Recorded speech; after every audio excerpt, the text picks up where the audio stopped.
اعوذ باللہ من الشیطان الرجیم بسم اللہ الرحمن الرحیم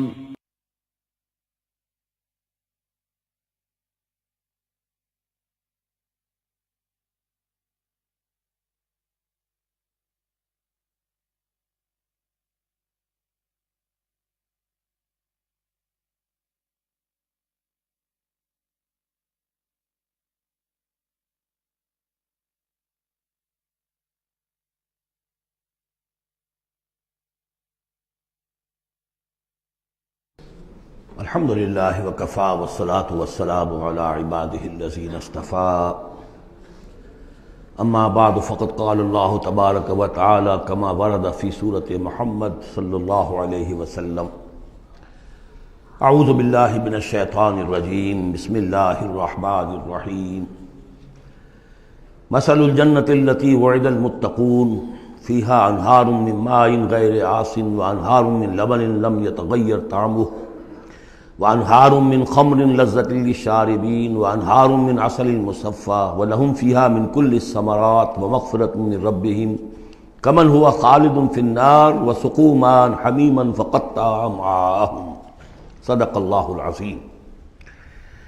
مثال اس جنت کی جس کا وعدہ کیا گیا ہے متقیوں سے، اس میں نہریں ہیں پانی کی جن میں کوئی بو نہیں، اور نہریں ہیں دودھ کی جس کا ذائقہ تبدیل نہیں ہوتا، وانہار من خمر، اور ایسی شراب کی نہریں کہ جو لذت والی ہے پینے والوں کے لیے، وانہار من عسل مصفى، اور نہریں ہیں ایسے شہد کی جس کو صاف کیا جا چکا ہو، جھاگ اتارا جا چکا ہو، وَلَهُمْ فِيهَا مِنْ كُلِّ الثَّمَرَاتِ، اور پھر مزید برآں ان کے لیے ہوں گے وہاں تمام میوے، تمام پھل، وَمَغْفِرَةٌ مِّن رَبِّكُمْ، اور مغفرت ہوگی ان کے رب کی طرف سے۔ بھلا یہ لوگ کمن ہوا خالد فی النار، بھلا وہ لوگ کہ جو ان جنتوں میں ہوں گے ان کے برابر ہو سکتے ہیں وہ کہ جو ہیں آگ میں، جو رہیں گے ہمیشہ آگ میں، وسقوا ماء حمیما، اور انہیں پینے کو دیا جائے گا کھولتا ہوا پانی، فقطع امعاءہم، جو ان کی انتڑیوں کو کاٹ کر رکھ دے گا۔ ومنہم من یستمع الیک، اب یہاں سے جو اصل مضمون اس سورہ مبارکہ کا ہے، جو میں پہلے عرض کر چکا ہوں کہ قتال سے جو طبیعت اب گھبرا رہی تھی کچھ لوگوں کی، خاص طور پر جن کے دلوں میں روک تھا، منافقت تھی، ان کی کیفیت ہے جو اس سورہ مبارکہ میں بڑی تفصیل سے آئے گی۔ وَمِنْهُمْ مَنْ يَسْتَمِعُ إِلَيْكَ، ان میں سے کچھ لوگ ایسے بھی ہیں جو اے نبی آپ کی بات بڑی توجہ سے سنتے ہیں، حتیٰ اذا خرجوا من عندک، یہاں تک کہ جب وہ آپ کے پاس سے نکل کر باہر جاتے ہیں، قالوا للذین اوتوا العلم ماذا قال آنفا، تو وہ کہتے ہیں ان کو کہ جنہیں علم دیا گیا، کیا کہا انہوں نے، اب یہ نئی بات آج کیا کہہ دی انہوں نے۔ یہ اوتوا العلم سے مراد اہل ایمان بھی ہو سکتے ہیں کہ وہ لوگ اہل ایمان میں سے جو لوگ ان میں زیادہ سمجھدار ہیں اور جن کو سمجھتے ہیں کہ زیادہ ان کو اللہ نے فہم عطا فرمایا، ان سے پوچھتے ہیں یہ بات کچھ سمجھ میں نہیں آئی جو آج کہی ہے محمد نے صلی اللہ علیہ وسلم، یا پھر یہ اہل کتاب سے جا کر پوچھتے ہیں جو علم والے جن کو علم پہلے دیا گیا تھا، ماذا قال آنفا، یہ کیا کہہ دیا، یعنی جنگ کے بارے میں جو بھی اب کوئی تجویز ہو رہی ہے، اقدام کا مرحلہ ہے، اب نکلنا ہے، قریش کے قافلوں کا پیچھا کرنا ہے، ماذا قال آنفا اولئک الذین طبع اللہ علی قلوبہم، یہ وہ لوگ ہیں کہ جن کے دلوں پر اللہ تعالیٰ نے مہر کر دی ہے، واتبعوا اہواءہم، اور یہ اپنی خواہشات کی پیروی کر رہے ہیں، یعنی یہ ہچکچاہٹ جن کے اندر پیدا ہو گئی ہے در حقیقت یہ نشانی ہے اس بات کی کہ ان کے دلوں میں منافقت پیدا ہو چکی ہے۔ والذین اہتدوا زادہم ھدی، اور جو ہدایت پر ہیں اللہ تعالیٰ نے ان کی ہدایت میں اضافہ کیا ہے، اس نئے مرحلے کے آنے سے ان کے جوش ایمان میں اور ذوق شہادت میں اضافہ ہو گیا ہے۔ وآتاہم تقواہم، اللہ تعالیٰ نے انہیں ان کے تقوی میں اور اضافہ فرمایا ہے۔ فَهَلْ يَنظُرُونَ إِلَّا السَّاعَةَ أَن تَأْتِيَهُم بَغْتَةً، تو یہ کس چیز کے منتظر ہے سوائے قیامت کے کہ وہ آ دھمکے ان پر اچانک۔ فَقَدْ جَاءَ أَشْرَاطُهَا، اس کی علامتیں تو آ چکی ہیں، یعنی قیامت کی سب سے بڑی علامت جو ہے وہ در حقیقت حضور صلی اللہ علیہ وسلم کی بعثت ہے، جو کہ آپ آخری رسول ہیں، اور آپ نے فرمایا بھی ہے کہ بُعِثْتُ أَنَا وَالسَّاعَةُ كَهَاتَيْنِ، دونوں انگلیوں کو آپ نے جوڑا، میں اور قیامت اس طریقے سے جڑے ہوئے، اب میرے بعد کوئی اور نبی نہیں، انا آخر المرسلین وانتم آخر الامم، میں آخری رسول ہوں، تم آخری امت ہو، تو اب آپ کے بعد تو قیامت ہی آنی ہے۔ فَأَنَّىٰ لَهُمْ إِذَا جَاءَتْهُمْ ذِكْرَاهُمْ، تو جب وہ آ جائے گی، ان پر دھمک آ جائے گی، آ دھمکے گی، تو پھر اس وقت ان کا یاد کرنا یا نصیحت اخذ کرنا یا سبق حاصل کرنا ان کے کس کام کا ہوگا؟ فَاعْلَمْ أَنَّهُ لَا إِلَٰهَ إِلَّا اللَّهُ وَاسْتَغْفِرْ لِذَنبِكَ، بس جان لو کہ اللہ کے سوا کوئی معبود نہیں، اور اپنی خطاؤں کے لیے اللہ سے استغفار کرو۔ اب یہاں ایک تو یہ ہے کہ یہ بات خطاب کر کے حضور سے کہی جا رہی ہے واحد کے صیغے میں، اس حوالے سے ایک تعویل تو یہ ہو سکتی ہے کہ یہ حقیقت میں حضور کی وساطت سے آپ کی امت سے کہی جا رہی ہے، لیکن یہ ہے کہ اس میں علماء نے یہ بات بھی نکالی ہے کہ یہاں حضور مخاطب ہے، اور حضور کی مخاطبت میں یہ پہلو موجود ہے کہ حضور کے گناہ کا معاملہ جو ہے ہم اپنے گناہ پر قیاس نہ کریں۔ حسنات الابرار سیئات المقربین، حضور کی تو جو انٹینسٹی ہوتی تھی تعلق مع اللہ کی شدید، اس میں ذرا سی کمی آتی تھی تو آپ اسے بھی سمجھتے تھے کہ بہت بڑی کوتاہی مجھ سے ہو گئی ہے۔ گویا کہ ہمارے لیے تو کہیں بمشکل کبھی اللہ تعالیٰ کی خصوصی عنایت سے طبیعت کے اندر انشراح ہو جائے تو یہ بہت بڑی نعمت ہے، اور حضور کے لیے وہ تو انشراح تو ہر وقت رہتا ہی تھا۔ اگر ذرا سا کہیں کسی مسئلے میں تھوڑی سی اس انشراح کی شدت میں کمی آ جائے تو آپ اسے بہت بڑی اپنی کوتاہی، بڑا گناہ سمجھتے تھے۔ ویسے میری ایک ذاتی رائے بھی ہے، وہ میں اگلی صورت میں آ کر اس بات کو پورے طور سے واضح کروں گا کہ یہاں حضور کی خطا سے مراد یہ ہے کہ جو بھی اس جد و جہد میں کہیں کوئی کوتاہی رہ گئی ہے، اور وہ کوتاہی اگر دوسرے مسلمانوں سے ہوئی ہے، تب بھی جیسا کہ آپ کو معلوم ہے کہ جنگ اگرچہ سب مل کر لڑتے ہیں، سپاہی بھی لڑتا ہے، لیکن یہ کہ صحرا بنتا ہے تو جو کمانڈر ہوتا ہے، سپہ سالار ہوتا ہے، فتح اس کے کھاتے میں جاتی ہے۔ اسی طریقے سے شکست ہو جائے تو شکست کا جو کلنک کا ٹیکہ ہے وہ بھی ظاہر بات ہے کہ سپہ سالار کے ماتھے پر لگے گا، چاہے اس میں غلطی کسی اور کی ہو جائے۔ اس اعتبار سے اگر کہیں کسی سے کوئی کوتاہی ہوئی ہے تو گویا کہ وہ حضور صلی اللہ علیہ وسلم کی جد و جہد ہونے کے اعتبار سے کہ آپ ہی کی قیادت میں ہو رہی ہے، تو اس جد و جہد کے اندر کہیں کوئی کوتاہی یا کمی جو ہے اس کا ذکر ہو رہا ہے۔ وَلِلْمُؤْمِنِينَ وَالْمُؤْمِنَاتِ، اے نبی آپ استغفار کیجئے اپنی خطا، تقصیر کا بھی، اور اہل ایمان مردوں اور عورتوں کے لیے بھی۔ وَاللَّهُ يَعْلَمُ مُتَقَلَّبَكُمْ وَمَثْوَاكُمْ، اللہ خوب جانتا ہے کہاں تمہیں لوٹ کر جانا ہے، بازگشت تمہاری کہاں ہے، اور کہاں تمہارا اصل گھر ہے مستقل، تمہارا ٹھکانہ کہاں ہے، یعنی آخرت، بہشت۔ وَيَقُولُ الَّذِينَ آمَنُوا لَوْلَا نُزِّلَتْ سُورَةٌ، اور کہتے ہیں یہ لوگ جو ایمان کے دعوے دار ہیں کیوں نہیں کوئی سورت نازل ہوئی۔ یہ بہت اہم آیت ہے اس سورت کی، کہ اصل میں حضور نے جب وہ چھوٹی چھوٹی مہمیں بھیجنی شروع کر دی تھی، اس وقت تک کوئی ایسی صحیح آیت جب اللہ کے راستے میں نکلو اور قتال کرو شاید نازل نہیں ہوئی۔ اذن کے درجے میں تو بات آ گئی کہ سورہ حج کے اندر آیت نازل ہو گئی تھی، لیکن سورہ حج کو بھی بعض حضرات چونکہ مدنی سمجھتے ہیں تو ہو سکتا ہے وہ بھی اس کے بعد نازل ہوئی ہو اگر وہ رائے صحیح ہو۔ باقی سورہ بقرہ کے اندر جو آیات آئی ہیں وہ بھی یہ ہے کہ جب وہ تم سے جنگ کریں، قاتلوا فی سبیل اللہ الذین یقاتلونکم، اور بظاہر ہجرت کے بعد ابتدا ابھی مکے والوں کی طرف سے نہیں ہوئی تھی، انیشیٹو حضور نے لیا ہے، چھوٹے چھوٹے دستے آپ نے بھیجنے شروع کر دیے، ان کا گھیراؤ گویا کہ آپ کر رہے۔ ایک تو پولیٹیکل آئسولیشن آف قریش، کہ جہاں بھی آپ گئے 4 مہموں میں تو آپ خود بھی تشریف لے گئے، 8 مہمات ہیں کل بدر سے پہلے، جن میں سے 4 میں آپ نے بھی شرکت فرمائی، اس لیے وہ غزوات کہلاتے ہیں۔ عام ہمارا خیال ہے کہ پہلا غزوہ جو ہے غزوہ بدر ہے، اس سے پہلے 8 ہیں مہمات، جن میں سے 4 سرایا ہیں جن میں حضور تشریف نہیں لے گئے، مسلمانوں کو آپ نے بھیجا، اور 4 غزوات ہیں۔ جہاں آپ گئے وہاں جا کر آپ نے وہاں کے قبیلے سے، اس علاقے میں جو قبیلہ آباد تھا اس سے آپ نے صلح کر لی۔ اب یا تو وہ پہلے حلیف تھا قریش کا، اب حلیف بن گیا وہ حضور کا صلی اللہ علیہ وسلم، یا یہ کہ نیوٹرل بن گیا، اس نے کہا کہ نہ ہم آپ کی مدد کریں گے قریش کے خلاف، نہ قریش کی مدد کریں گے آپ کے خلاف۔ نتیجہ یہ ہوا کہ پولیٹیکل جو انفلوئنس تھا، zone of influence, political influence Quraysh کا وہ کم ہو رہا ہے۔ پھر آپ نے قافلوں کا پیچھا کیا تو اس سے اندازہ ہوا کہ اب ان کی لائف لائن جو ہے، ان کی تو شہرت تھی وہ، اس کے اوپر آپ نے ہاتھ ڈالا۔ یہ چیزیں چونکہ آپ کی طرف سے ہوئی ہیں، اس وقت تک مکے والوں کی طرف سے جو بھی کچھ انہوں نے کیا، مکے میں ستایا، مارا پیٹا، وہ تھے اپنی جگہ۔ ہجرت کے بعد ان کی طرف سے کوئی اقدام نہیں ہوا۔ اس پر یہ لوگ جو تھے جو ذرا اس جنگ وغیرہ سے اور اس معاملے سے اپرا رہے تھے، تو ان کو ایک دلیل ملی ہوئی تھی. وہ کہتے تھے لولا نزل سورۃ، کیوں نہیں کوئی سورت نازل ہو جاتی. یہ تو محمد صلی اللہ علیہ وسلم نے خود ہی اپنا ایک سلسلہ شروع کر دیا ہے اپنی ذاتی رائے سے. ان کا خیال ہوگا جیسے کوئی مہم جو انسان ہوتا ہے، تو شاید اسی طریقے سے اب یہ جو ہے مہم جو انسان بن گئے. لولا نزل سورۃ فاذا انزل سورۃ محکمۃ، پھر جب ایک محکم صورت نازل کر دی گئی، وذکر فیہا القتال، اور اس میں قتال کا حکم آ گیا. رأیت الذین فی قلوبہم مرض، تو اب تم دیکھو گے ان لوگوں کو کہ جن کے دلوں میں روگ ہے. ینظرون الیک نظر المغشی علیہ من الموت، اب آپ کی طرف ایسے دیکھیں گے جیسے وہ شخص دیکھتا ہے جس پر موت کی غشی طاری ہو رہی ہوتی ہے. دلیل ان کی ختم ہو گئی. اب وہ کہتے تھے کہ آیت اترے، کو قرآن نازل ہو جس سے معلوم ہو کہ اب قتال ہے، یہ اللہ کا حکم ہے. اسی لیے اسی آیت میں جو لفظ قتال آیا ہے، اسی کے حوالے سے اس سورت کا نام سورہ قتال بھی ہے.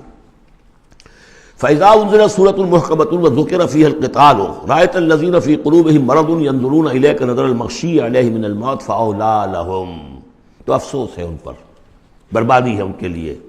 طاعۃ وقول معروف، دیکھو ایمان لائے ہو، ایمان کا دعویٰ کر رہے ہو تو اطاعت لازم ہے تم پر. طاعۃ وقول معروف، ہاں کوئی مشورہ دینا ہے، بھلی بات کہنی ہے، کوئی حرج نہیں ہے، مشورہ دے سکتے ہو، اچھی بات کہہ سکتے ہو، لیکن اطاعت کرنی پڑے گی. فَإِذَا عَزَمَ الْأَمْرُ، مشورے کے بعد جب فیصلہ ہو جائے، ایک بات طے ہو جائے، فَلَوْ صَدَقُوا اللَّهَ لَكَانَ خَيْرًا لَهُمْ، تو اب اگر انہوں نے جو وعدہ اللہ سے کیا ہوا تھا اور جو میثاق ایمان ان کا ہے، اس کو اگر یہ سچا کریں گے، ثابت ہوں گے سچے، تبھی ان کی خیریت ہے، تبھی ان کے لیے بہتری ہے. فَهَلْ عَصَيْتُمْ إِن تَوَلَّيْتُمْ أَن تُفْسِدُوا فِي الْأَرْضِ وَتُقَطِّعُوا أَرْحَامَكُمْ. اس آیت کے دو ترجمے کیے گئے ہیں. پہلے میں وہ ترجمہ کر رہا ہوں کہ جو شیخ الہند کا بھی ہے اور مجھے اسی سے اتفاق ہے، کہ تم ذرا سوچو، اگر جس حال میں اس وقت تم ہو، اگر تمہیں حکومت مل جائے، تم والی بن جاؤ، تمہیں یہاں اقتدار مل جائے اس جزیرہ نما عرب میں، تو تمہاری ابھی چونکہ پوری تربیت نہیں ہوئی ہے، خاص طور پر ظاہر بات ہے کہ جو انصار مدینہ تھے، ابھی ایمان لائے تھے، ان کی تربیت تو نہیں ہوئی. ان میں ایک بڑی تعداد ایسے لوگوں کی بھی شامل تھی، آپ کو معلوم ہے کہ جو منافق تھے. آخر غزوہ احد میں 1/3 نفری جو ہے وہ نکل کر چلی گئی تھی، تو معلوم ہوا کہ اس میں اتنی بڑی تعداد میں منافق بھی تھے. اگر اس حال میں تمہیں کہیں حکومت مل جائے تو تم کیا کرو گے؟ تفسدوا فی الارض، زمین میں فساد مچاؤ گے، وتقطعوا ارحامکم، اور اپنے رحمی رشتے کاٹو گے.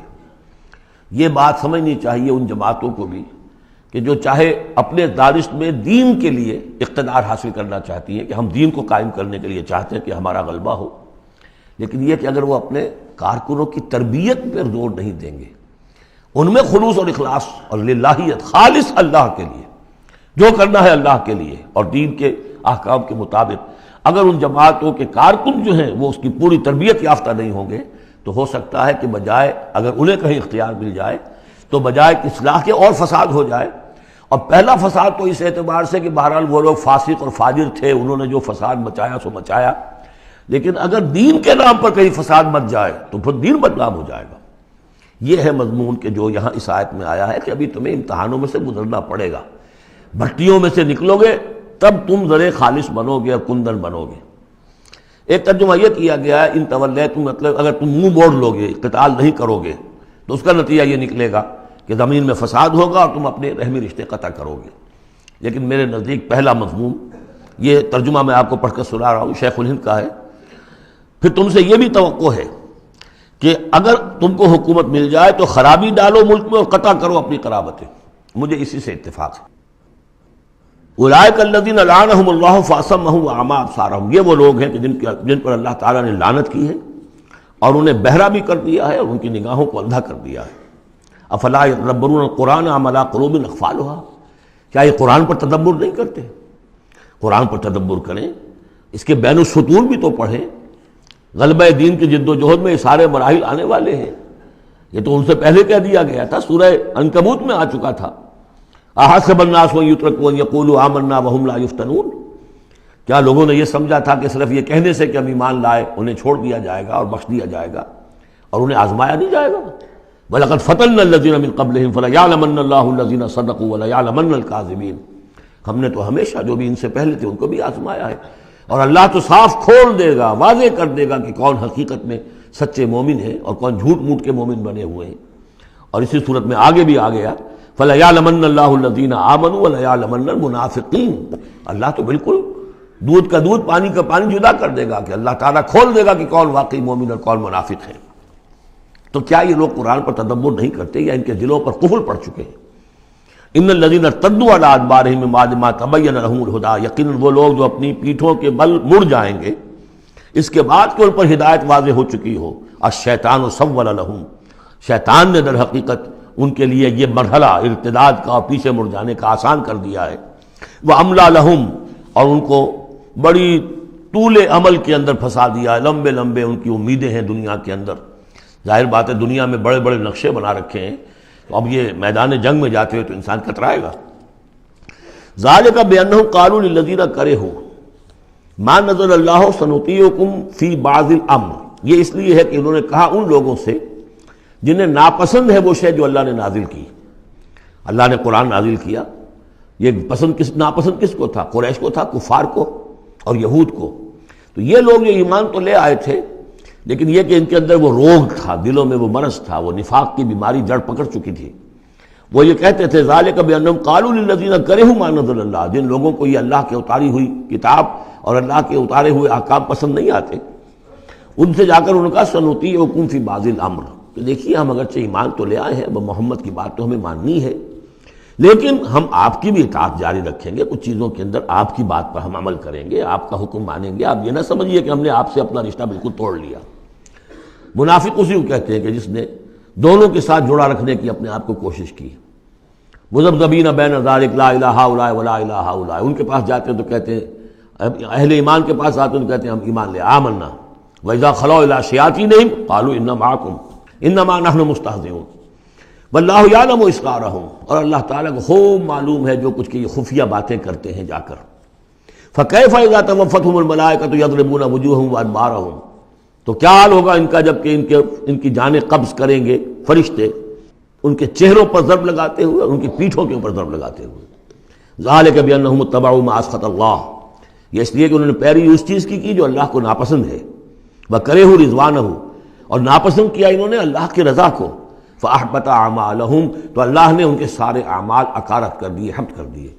یعنی اب تک انہوں نے حضور کے پیچھے نمازیں جو پڑھی ہیں اور جو بھی کوئی نیکیاں کی ہیں، اب جب مرحلہ آ گیا ہے قتال کا اور یہ جی چرا رہے ہیں، تو گویا کہ وہ سارے ان کے اب تک کے جو اعمال ہیں وہ حبط ہو جائیں گے۔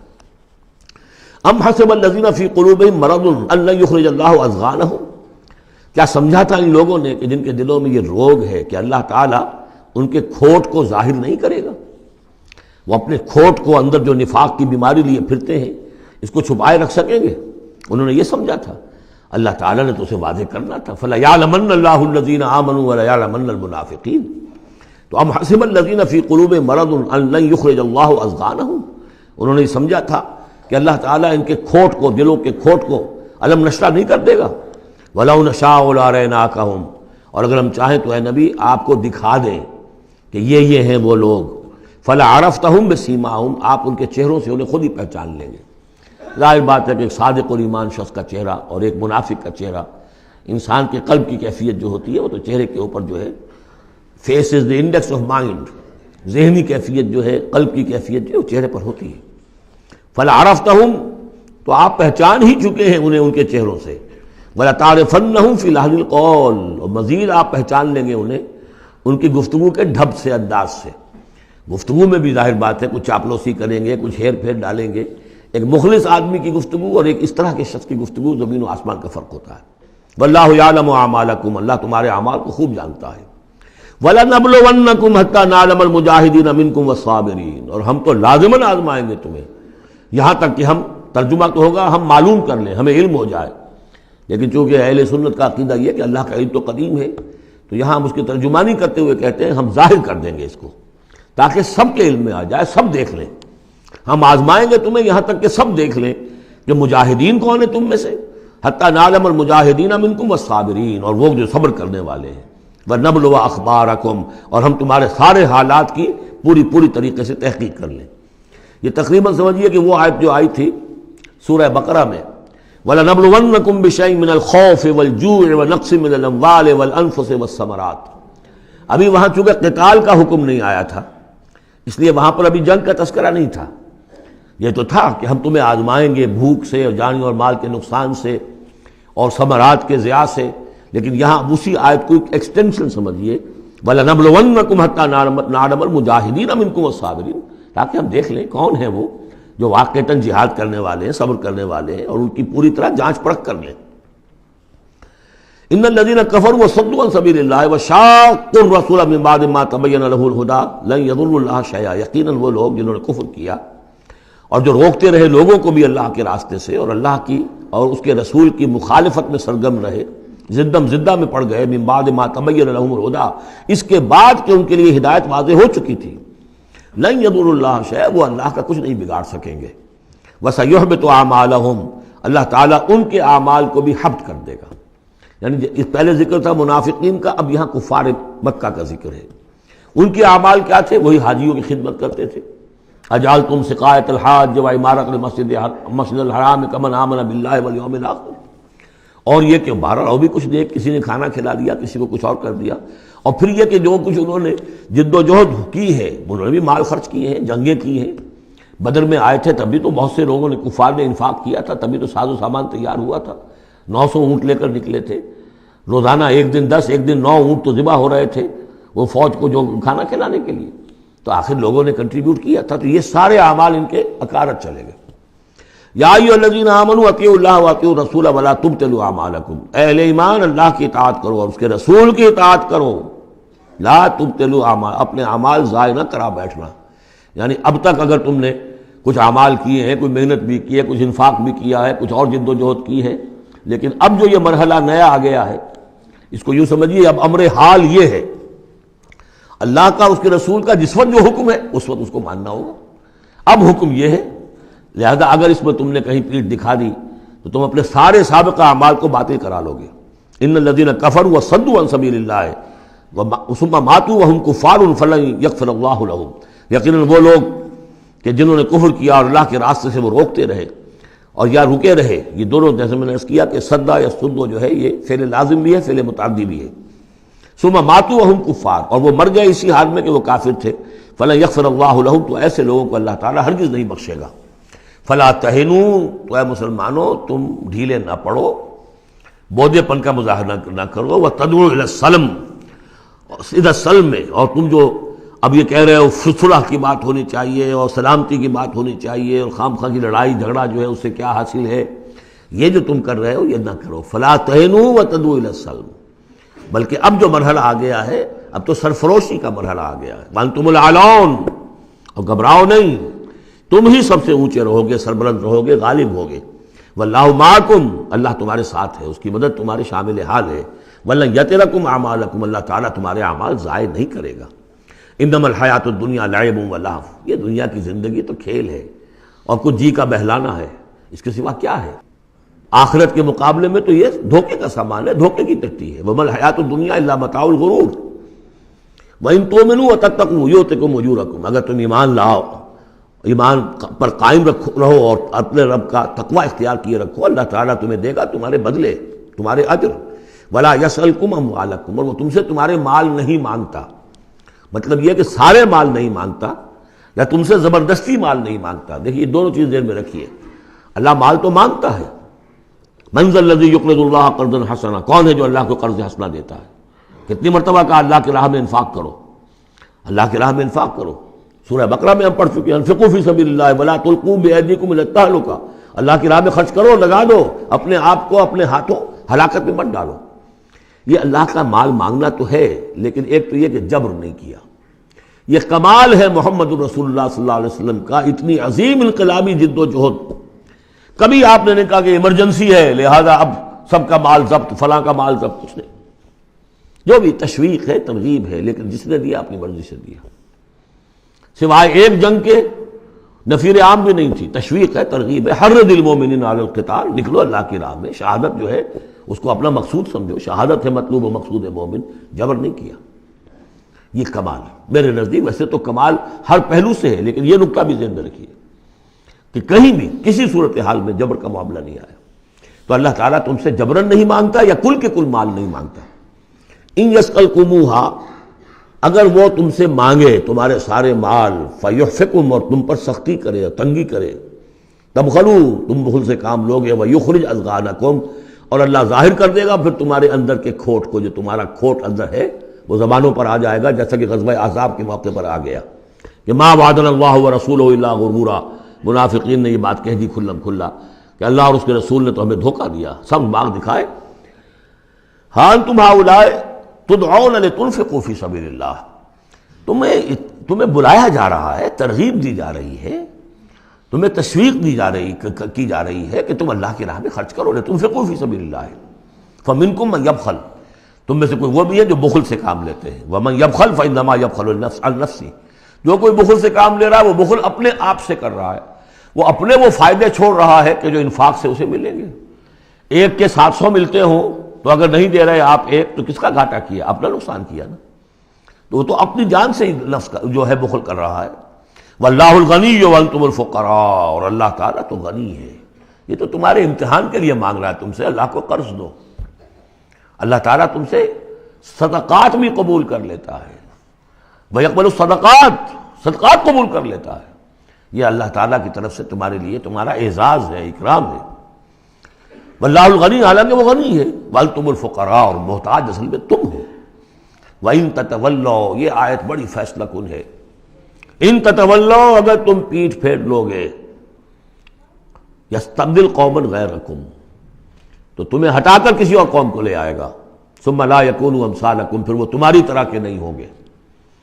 اب یہ ہو سکتا ہے کہ اس کا اطلاق جو ہے اس وقت کے کچھ لوگوں پر بھی ہوا ہو کہ جنہوں نے منافقت کی بنا پر پیٹھ موڑ لی، اللہ نے اپنے نبی کے لیے ان سے زیادہ جو ہے جانثار قسم کے اہل ایمان جو ہے وہ فراہم کر دیے۔ لیکن یہی آیت جو ہے اس اعتبار سے کہ حضور کی بعثت اصلی، بعثت خصوصی امیین کے لیے تھی، بنی اسماعیل اور عرب کے مشرکین جو ان کے تابع تھے، ان کے لیے یہ کہ یہ بات ان سے کہی جا رہی ہے کہ اب تمہیں سے امت بنی ہے، امت مسلمہ کن سے بنی ہے؟ اس کا نیوکلیس اہل عرب، وہی امت عرب کے لوگ۔ اگر یہ مشن جو تمہارے حوالے ہوا ہے، کذالک جعلناکم امۃ وسطا لتکونوا شہداء علی الناس ویکون الرسول علیکم شہیدا، اگر تم نے اس مشن سے منہ موڑ لیا تو اللہ تمہیں ہٹائے گا، معزول کر دے گا، کسی اور قوم کو لے آئے گا۔ چنانچہ میرے نزدیک اس آیت کا ظہور ہوا ہے بتمام و کمال 13ویں صدی عیسوی میں، جبکہ اللہ تعالیٰ نے عربوں کو امت مسلمہ کی قیادت سے معزول کر دیا۔ 1258 عیسوی میں سقوط بغداد ہوا، ہلاکو کے ہاتھوں جو مسلمانوں پر تاتاریوں کے ہاتھوں بیتی ہے، کروڑوں مسلمان قتل ہوئے اس وقت، معمولی نہیں۔ اور آخری خلیفہ بنو عباس کا، اس کو کھینچ کر محل سے گھسیٹ کر باہر نکالا گیا، جانور کی ایک کھال میں لپیٹ کر تاتاریوں نے اپنے گھوڑوں کے سموں تلے اسے کچل دیا۔ وہ گویا کہ عربوں کی کا معزول ہونا تھا امت مسلمہ کی قیادت سے۔ اس کے بعد کچھ عرصہ گزرا ہے، لیکن پھر اللہ نے وہ ایک معجزہ دکھایا کہ انہی تاتاریوں میں سے کتنی قومیں ایمان لے آئیں۔ ہے آیا فتنہ تاتار کے افسانے سے، پاسماں مل گئے کعبے کو صنم خانے سے۔ پھر وہی تاتاری تھے جن میں سے ترکان تیموری نکل آئے، ترکان صفوی نکل آئے، ترکان سلجوقی ان سے بھی پہلے آ چکے تھے، اور ترکان عثمانی، پھر گریٹ آٹومان امپائر، پھر خلافت بھی اللہ نے پھر وہاں منتقل کر دی۔ 400 برس کا خلافت جو ہے وہ بھی ترکان عثمانی کے پاس رہی۔ ان تتولوا یستبدل قوما غیرکم ثم لا یکونوا امثالکم، صدق اللہ العظیم۔ سورۃ الفتح، تمہیدی باتیں میں پہلے عرض کر چکا ہوں۔ یہ سورہ مبارکہ نازل ہوئی ہے صلح حدیبیہ کے بعد۔ اس کی جو تاریخی پس منظر ہے صرف یہ چند جملے کفایت کریں گے۔ سن 5 میں غزوہ احزاب کے بعد یہ حضور نے صحابہ سے کہہ دیا تھا کہ اب قریش میں وہ دم نہیں رہا کہ اب دوبارہ وہ تم پر چڑھ کر آئیں اور حملہ کریں۔ لن تغزوکم قریش بعد عامکم ھذا ولکنکم تغزونہم، اب انیشیٹو تمہاری طرف سے ہوگا۔ وہ انیشیٹو حضور نے لیا ہے سن 6 میں۔ آپ نے عمرے کا احرام باندھا، اور آپ کے ساتھ 1400، عام طور پر زیادہ بیان ہوتا ہے لیکن بعض روایات میں 1800 صحابہ احرام باندھ کر چلے کہ ہم عمرہ کرنے جا رہے ہیں۔ یہ گویا کہ ایک ٹیسٹ تھا کہ اب قریش کرتے کیا ہیں۔ آپ احرام کے لیے اپنی منزل بہ منزل کرتے ہوئے پہنچ گئے حدیبیہ تک، وہی جگہ جہاں پر کہ پھر صلح ہوئی۔ ادھر قریش کے لیے جو ہے ان کی جان پر بن گئی۔ پہلی بات تو یہ کہ ان کی روایات کے خلاف تھا کہ کوئی آئے عمرے کی نیت سے اور ان کو روک دے، یہ عرب کی روایت نہیں تھی۔ دوسرا یہ کہ اب اگر آنے دیتے ہیں اور مسلمان دنگناتے ہوئے آئیں اس شہر کے اندر عمرہ کریں تو گویا کہ ان کی شکست ہو گئی۔ تو وہاں پر جو بھی ہوا تفصیلات کا تو موقع نہیں ہے۔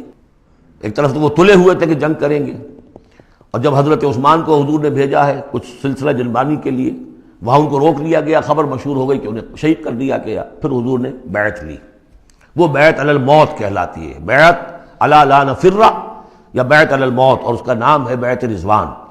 ایک درخت کے نیچے آپ تشریف فرما ہوئے اور سب نے آ کر آپ سے بیعت کی کہ اب یہاں جانیں دے دیں گے اپنی، سب ہم یہاں پر مرنے کے لیے تیار ہیں، جانیں قربان کر دیں گے، یہاں سے واپس نہیں جائیں گے۔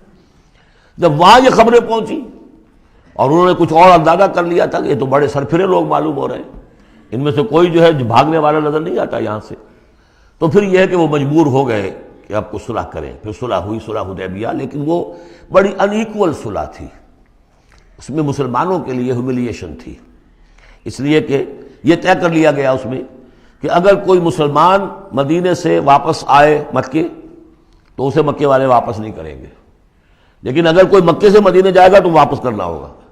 اور وہاں پر ہو بھی یہ گیا، ابو جندل صحابی تھے ایک جن کو کہ اسی نے جو کہ وہاں سے صلح کے لیے گفت و شنید کرنے کے لیے آیا تھا، سہیل بن عمرو، اس کا ہی بیٹا عین اس وقت وہ پہنچ گیا، لیکن صلح کے وہ کاغذات لکھے جا چکے تھے، اس نے معاملہ بچایا، مسلمانوں مجھے پھر قصائیوں کے حوالے کر رہے۔ حضور نے فرمایا کہ اب ابو جندل تم صبر کرو، جو وعدہ ہم کر چکے ہیں ہمیں اس کی پابندی کرنی ہے۔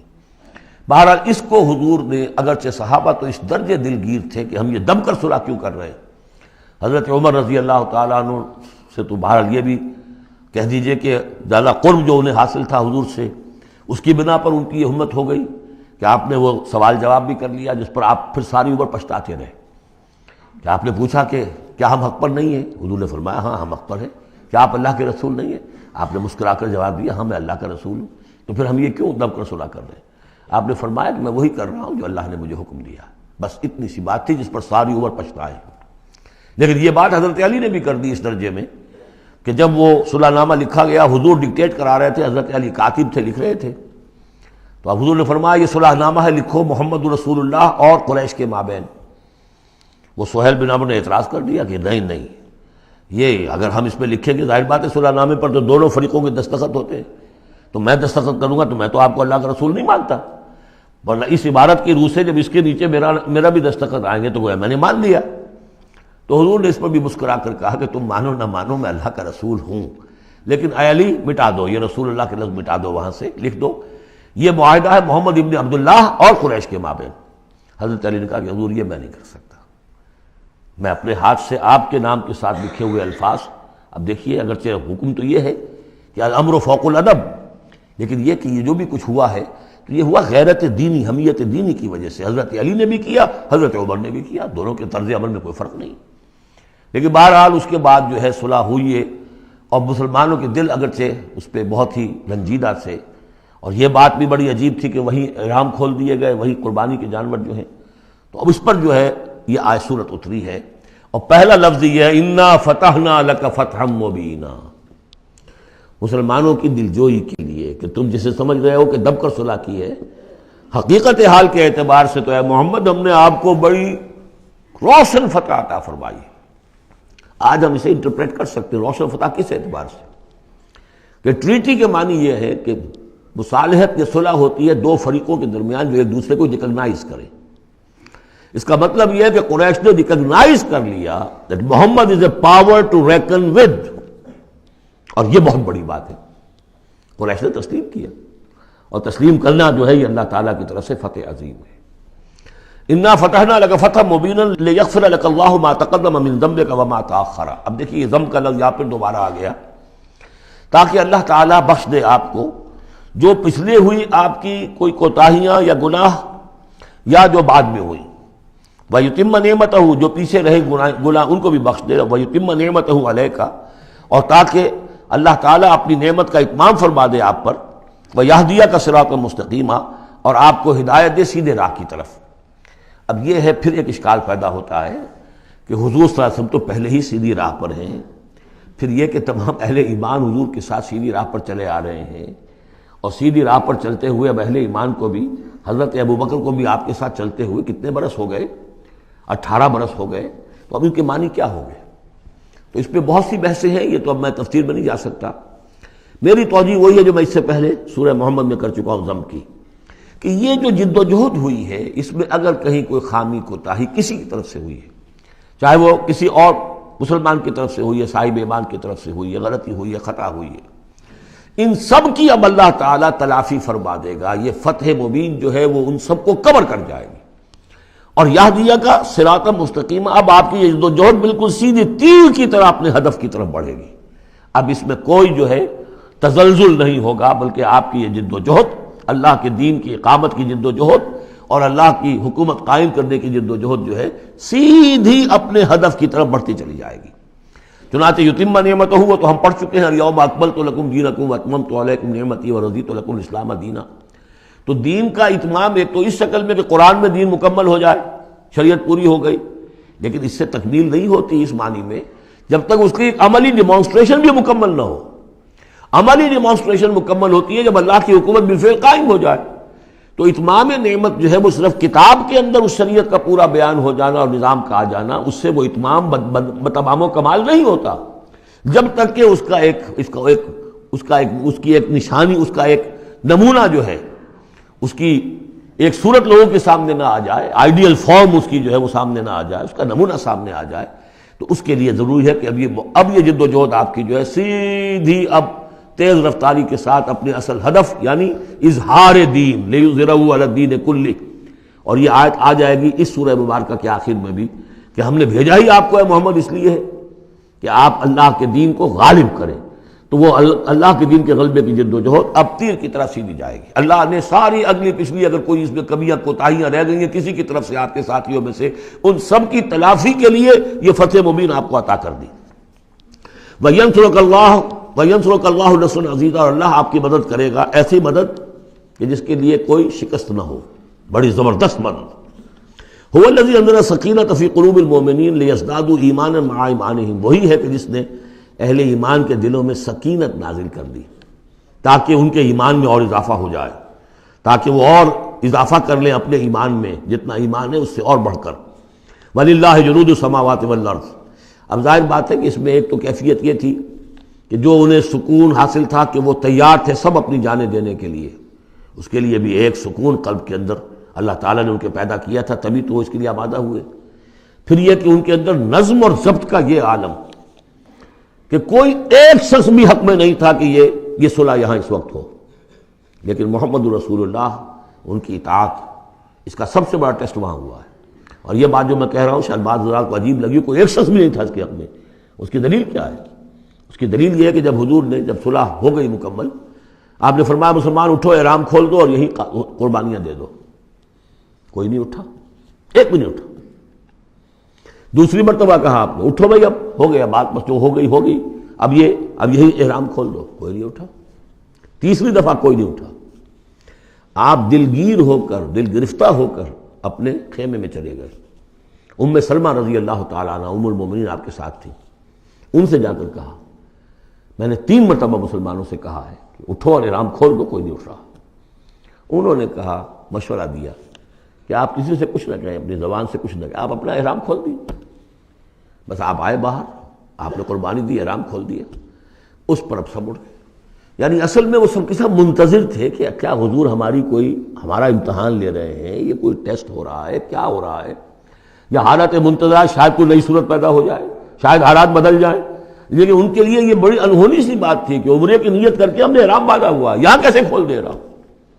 لیکن بہرحال وہ صرف ایک توقف جو تھا وہ اسی درجے میں تھا کہ شاید کوئی نئی صورت پیدا ہو جائے، لیکن اس سے ظاہر ہو رہا ہے کہ سب کے دل جو ہیں وہ اس صلح کے حق میں نہیں تھے۔ وہ تو چاہ رہے تھے کہ اب ہمیں موقع ملے اور ہم یہاں جنگ ہو اور اللہ کے دین کو ہم غالب کریں۔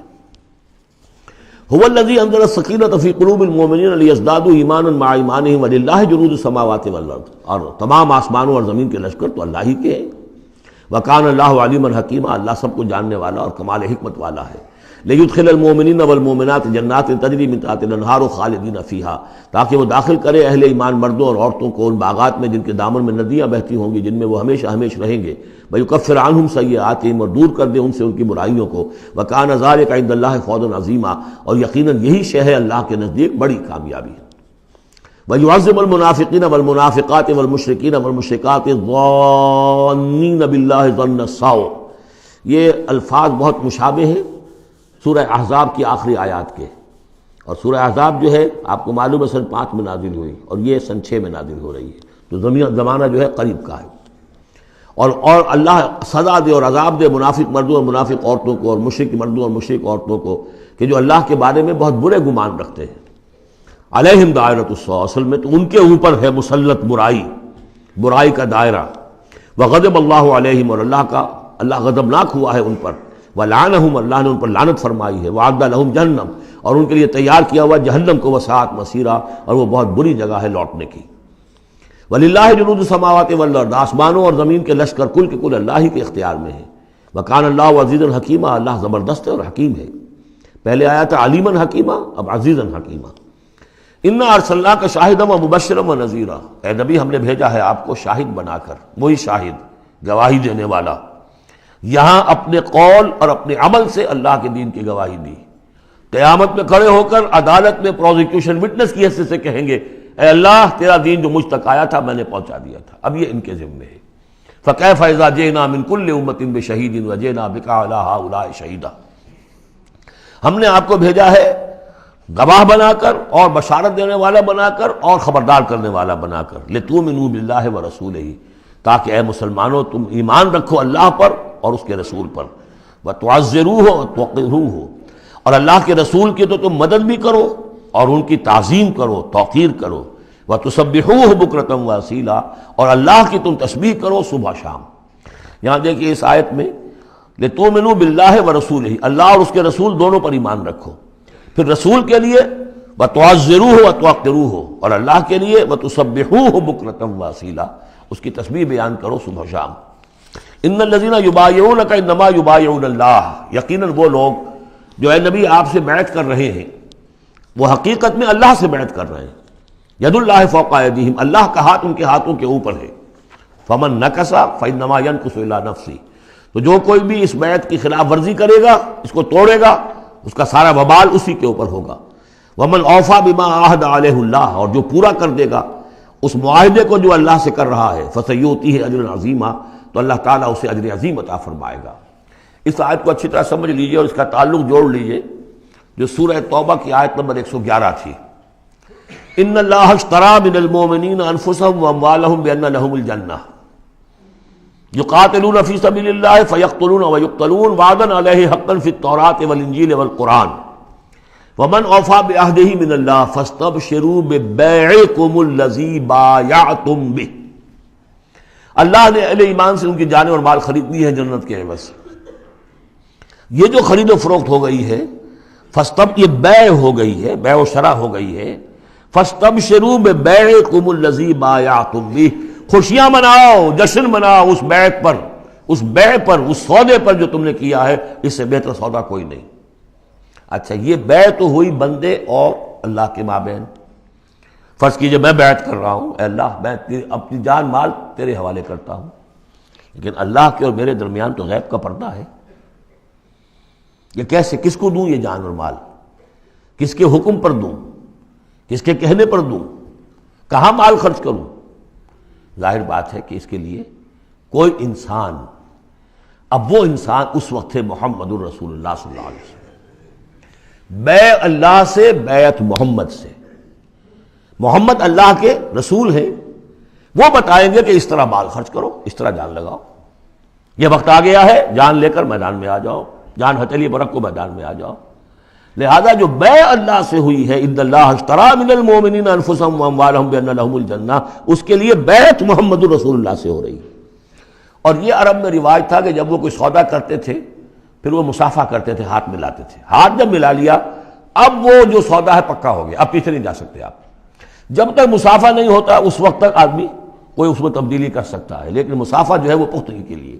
لہذا یہ بیعت اب محمد رسول اللہ سے ہو رہی ہے کہ ہم نے جو جان اللہ اور اپنی مال جو اللہ کے حوالے کی ہے اسے ہم خرچ کریں گے آپ کے کہنے کے مطابق، جو آپ حکم دیں گے، آپ کی مرضی ہے، آپ ہم سے جب چاہیں یہ جان اور مال حاصل ہے، جب چاہیں وصول فرما لیں۔ یہ بیعت ہے جو ہوئی ہے محمد رسول اللہ سے۔ اچھا، اس میں جو یہ فرمایا، چونکہ یہ تین فریق ہو گئے، اللہ، بیعت کرنے والا اور جس کے ہاتھ پر بیعت کی گئی، لہذا یہ ٹرائی پارٹائٹ ایگریمنٹ ہے، تین فریق ہیں اس کے۔ ایک وہ ہے حضور کا ہاتھ، جس پر بیعت کرنے والے کا ہاتھ آ گیا۔ اللہ نے فرمایا ایک تیسرا ہاتھ بھی ہے، وہ تمہیں نظر نہیں آ رہا، ید اللہ فوق ایدیہم، اللہ کا ہاتھ ان کے ہاتھوں کے اوپر ہے۔ تو یہ تین ہاتھ ہیں در حقیقت اس بیعت کے اندر، اس بیعت کے اندر۔ ان الذین یبایعونک انما یبایعون اللہ، اصل میں تو بیعت، اور بیعت جو ہو رہی ہے تو اللہ سے ہو رہی ہے۔ فاستبشروا ببیعکم الذی بایعتم بہ، باب مفاعلہ کے اندر بھی وہ آ گیا، تم نے جو باہمی یہ کیا ہے بیع و شراء کا معاملہ، اس میں خوشیاں مناؤ، وہی باب مفاعلہ ہے، وہ یبایعونک، ان الذین یبایعونک، اے نبی جو آپ سے یہ بیعت کر رہے ہیں، انما یبایعون اللہ، وہ اللہ سے بیعت کر رہے ہیں۔ ید اللہ فوق ایدیہم، اللہ کا ہاتھ ان کے ہاتھوں کے اوپر ہے۔ فمن نکث فانما ینکث علی نفسہ، تو جو کوئی بھی اب اس سے روگردانی کرے گا، اسے توڑے گا، اس کی خلاف ورزی کرے گا، اس کا وبال اسی پر آئے گا، آپ پر اس کا کوئی الزام نہیں۔ ومن اوفی بما عہد علیہ اللہ فسیؤتی اجرا عظیما، اور جو بھی پورا کر دے گا جس کا کہ اس نے وعدہ اللہ سے کیا ہے، یہ معاہدہ اللہ سے ہوا جان اور مال کا۔ اسی لیے سورہ احزاب میں آپ نے پڑھا تھا نا، من المؤمنین رجال صدقوا ما عہدوا اللہ علیہ فمنہم من قضی نحبہ ومنہم من ینتظر۔ اہل ایمان میں وہ جوان مرد ہیں جنہوں نے اپنا جو عہد کیا تھا اللہ سے وہ پورا کر دکھایا، سچا کر دیا۔ ان میں سے وہ بھی ہیں جو اپنی نظر پیش کر چکے، اور وہ بھی ہیں جو باقی منتظر ہیں ابھی کہ کب ہماری باری آئے۔ وبال دوش ہے سر جان ناتواں پہ، مگر لگا رکھا ہے تیرے خنجر و ثنا کے لیے، اے اللہ ہم لیے پھر رہے اس سر کو کہ کب تیری راہ میں کٹے اور ہم فارغ ہو جائیں، سمک دوش ہو جائیں، ہمارے کندھے سمک ہو جائیں، ہلکے ہو جائیں، سمک دوش، کندھا ہلکا ہو جائے۔ یہ سر کا بوجھ ہم لگائے ہوئے ہیں اپنے سر پر کہ کب تیری طرف سے حکم آئے ہم نے اپنے سر کٹوائیں اور ہم فارغ ہوں۔ اب اسی کو سمجھ لیجئے کہ حضور کے بعد یہ بیعت کس سے ہوگی؟ جو بھی کوئی داعی اللہ اب کھڑا ہو اللہ کے نام کے، نبی تو نہیں ہوگا، ہوگا امتی، اطاعت اس کی ہوگی اللہ اور اس کے رسول کی اطاعت کے نیچے نیچے، اس کے دائرے کے اندر، مستقل بذات اطاعت اس کی نہیں ہوگی۔ لیکن یہ کہ بہرحال اب بھی ضرورت ہوگی کہ کوئی جماعت ہو، کوئی جمعیت ہو، کوئی طاقت ہو، ایک فرد سے جو ہے اکیلا چنا بھاڑ نہیں پھوڑ سکتا۔ دین کو غالب کرنے کی جد و جہد، عقیم الدین جو ہم پڑھائے ہیں، یہ پورا سلسلہ جو ہے مکی صورتوں کا جو ان مدنی صورتوں کے ساتھ منسلک ہے، توحید عملی، اقامت دین، اور جو اس صورت کے اندر آ جائے گا لیظہرہ علی الدین کلہ، اس کے لیے جماعت چاہیے، جمعیت چاہیے۔ تو اب بھی کوئی اللہ کا بندہ ہوگا، آپ اسے ٹھوک بجا کر دیکھ لیں، اطمینان دیکھیں، سوچ دیکھیں اس کی رائے کیا ہے، وہ کیا سمجھتا ہے، اگر وہ دین سے بھی واقف ہے، اگر وہ یہ کہ زمانے کے حالات سے بھی واقف ہے، اس کی شخصیت کو دیکھیے، اس کے ماحول کو دیکھیے، اگر آپ کا دل گواہی دے کہ یہ کوئی بہروپیہ نہیں ہے، یہ واقعتاً سنسیئر آدمی ہے، خلوص کے ساتھ اس کے ہاتھ میں ہاتھ دے کر بیعت کیجیے، ساتھ چلیے۔ یہی طریقہ مسنون اور منصوص ہے، یہی ایک طریقہ ہے جس کا قرآن مجید میں، یعنی نصوص کسے کہتے ہیں؟ نصوص قرآنی، نصوص حدیث، حدیث میں بھی ذکر ہے تو بیعت کا ہے۔ باقی اور کوئی طریقہ جماعت سازی کا مسنون نہیں ہے، مباح وہ بھی ہے، جو بھی طریقہ اختیار کر لیا مباح ہے، حرام نہیں ہے۔ ممبرشپ ہے، ممبرشپ سے پھر امیر کا منتخب کرنا ہے، 2 سال 4 سال کے بعد پھر انتخاب، ٹھیک ہے، کوئی شے حرام نہیں ہے جب تک کہ اس کی حرمت کے لیے کوئی دلیل نہ ہو۔ لیکن مسنون اور منصوص اور معصور، تین الفاظ۔ نصوص قرآن و سنت میں جس کا تذکرہ ہے وہ بیعت ہے۔ جو مسنون ہے پوری زندگی حضور کی جو ہے اس میں کتنی بیعتیں ہوئی ہیں، بیعت عقبہ اولیٰ، بیعت عقبہ ثانیہ، بیعت رضوان، اور پھر یہ کہ نحن الذین بایعوا محمدا علی الجہاد ما بقینا ابدا۔ جب غزوہ احزاب میں جب وہ خندق کھودی جا رہی تھی تو یہ شعر پڑھ رہے تھے صحابہ کرام، ہم ہیں وہ لوگ کہ جنہوں نے محمد سے بیعت کی ہے جہاد کی، اب یہ جہاد جاری رہے گا جب تک جان میں جان ہے۔ یہ ہے ساری زندگی میں آپ کی بیعت کا نظام تھا۔ اس کے بعد خلافت ہوئی تو بیعت پر ہوئی، حضرت ابو بکر سے بیعت، عمر سے بیعت، مشورہ علیحدہ بات ہے، جب طے ہو گیا کہ اب یہ ہو گیا تو بیعت۔ پھر خلافت میں کچھ غلط رخ پیدا ہو رہا تھا، حضرت حسین رضی اللہ تعالیٰ عنہ اور حضرت عبداللہ ابن زبیر رضی اللہ تعالیٰ عنہما یہ کھڑے ہوئے تو جنہوں نے جمعیت بنائی بیعت کی بنیاد پر بنائی۔ یہ دوسری بات ہے کہ جو کوفی تھے انہوں نے جو بیعت کی تھی حضرت حسین سے وہ توڑ دی انہوں نے، فمن نکث فانما ینکث علی نفسہ۔ اس کے بعد ہمارے ہاں اگر کوئی سلسلہ بنا ہے ارشاد کا، تزکیہ نفس کا، صوفیاء کرام وہ بھی بیعت، بادشاہ ہوتے تھے تو بیعت۔ پچھلی صدی میں جتنے جہاد ہوئے، ہمارے ہاں سب سے بڑا جہاد ہوا پچھلی صدی کا، 19ویں صدی عیسوی کا، سید احمد بریلوی رحمۃ اللہ علیہ اور شاہ اسماعیل شہید رحمۃ اللہ علیہ، ان لوگوں کا جو بیعت کی بنیاد پر جماعت تھی، کوئی اور بنیاد جماعت سازی کی نہیں تھی۔ مہدی سوڈانی نے جہاد کیا انگریزوں کے خلاف بیعت کی بنیاد پر، سنوسی نے جہاد کیا اطالویوں کے خلاف بیعت کی بنیاد پر۔ تو یہ بیعت کا لفظ ہے جو یہاں آیا ہے، اس کو اچھی طرح سمجھ لیجئے۔ یہ جان لیجئے کہ یہ جو دوسرا رکوع ہے اس سورہ مبارکہ کا، اور اس کے بعد تیسرا رکوع اور چوتھا رکوع جو ہے، ان میں بھی تقدیم و تاخیر ہے۔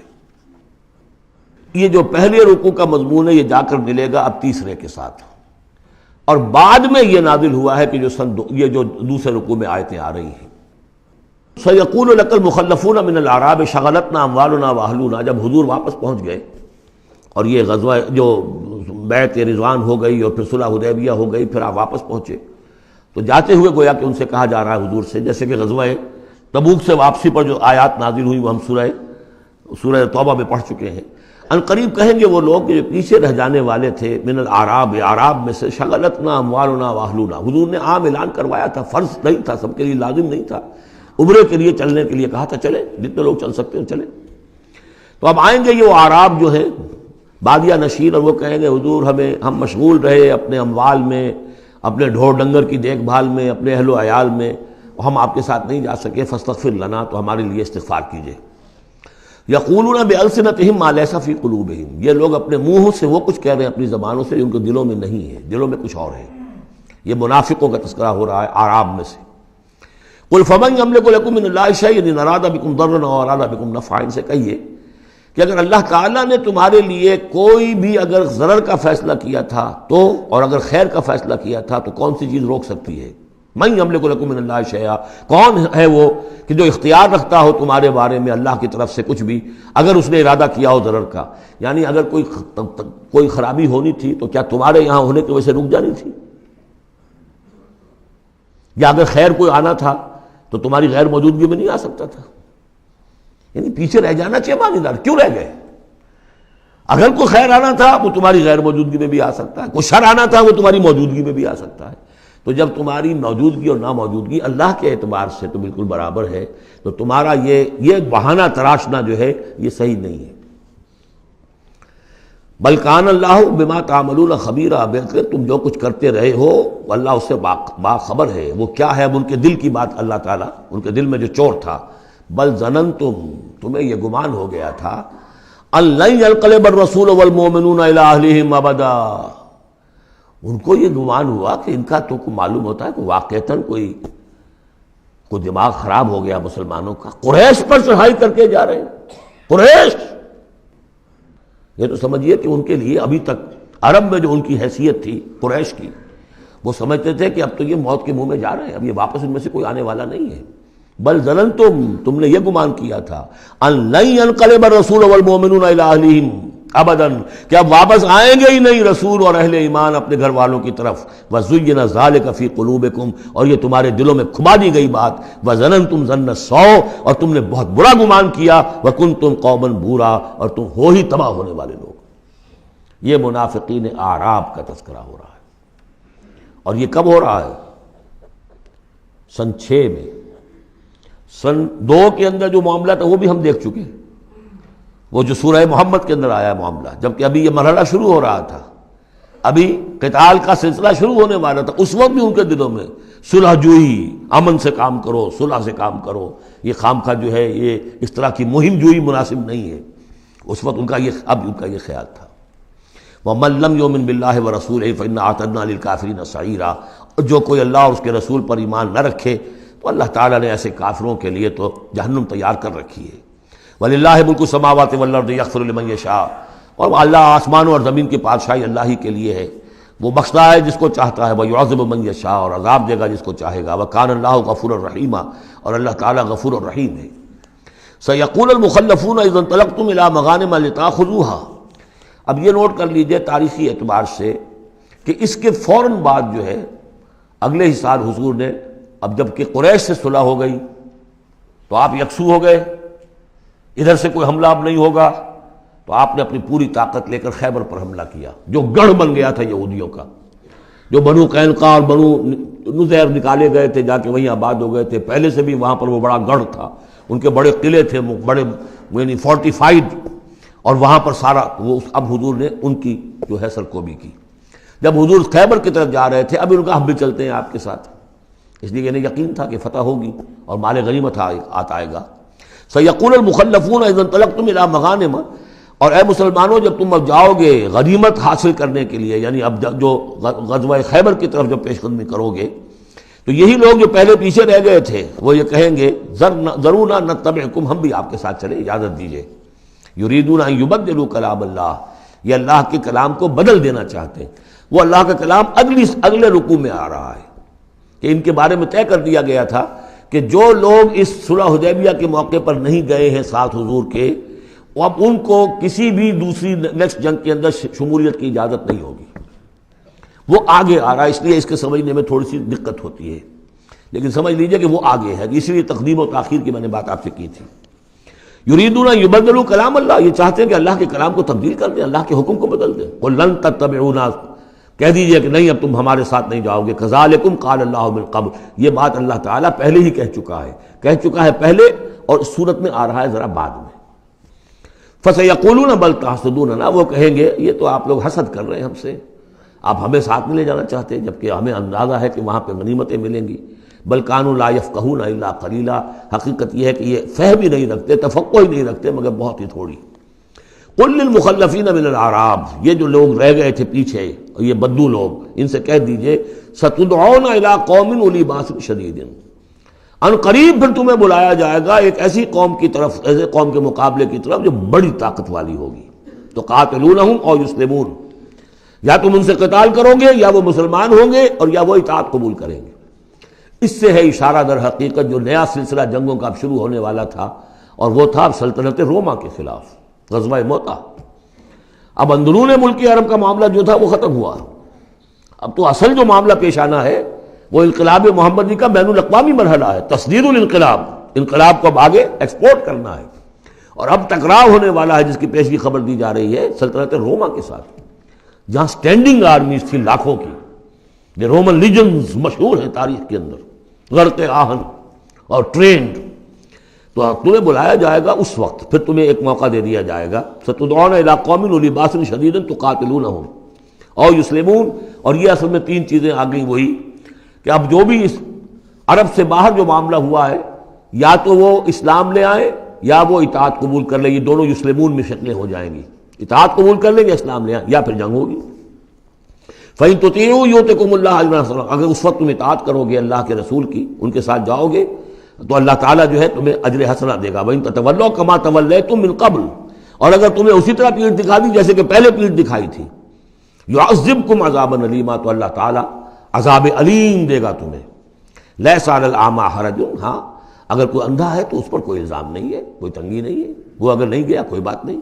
وَلَا عَلَى الْأَعْرَجِ حَرَجٌ، نہ کوئی لنگڑا ہے تو اس کے لیے بھی نہیں ہے۔ وَلَا عَلَى الْمَرِيضِ حَرَجٌ، اسی طریقے سے کوئی بیمار ہے تو اس پر بھی کوئی اس کی باس پرس نہیں ہے۔ وَمَن يُطِعِ اللَّهَ وَرَسُولَهُ يُدْخِلْهُ جَنَّاتٍ تَجْرِي مِن تَحْتِهَا الْأَنْهَارُ، اور جو اللہ تعالیٰ اور اس کے رسول کی اطاعت کرے گا اللہ تعالیٰ اس کو داخل کرے گا ان باغات میں جن کے دامن میں ندیاں بہتی ہوں گی۔ وَمَن يَتَوَلَّى، اور جو کوئی پلٹ جائے، پیٹھ موڑ لے، يُعَذِّبْهُ عَذَابًا عَلِيمًا، اللہ تعالیٰ اسے عذاب علیم، دردناک عذاب دے گا۔ اب اس کے بعد یہ پہلے رکوع والا مضمون جو بیعت کا مضمون چل رہا تھا، وہی بیعت کا مضمون اب آگے یہاں چل رہا ہے۔ یہ بیچ والا جو ہے دوسرے رکوع کا مضمون، یہ اس کے بعد کا تھا، پہلے آ گیا ہے۔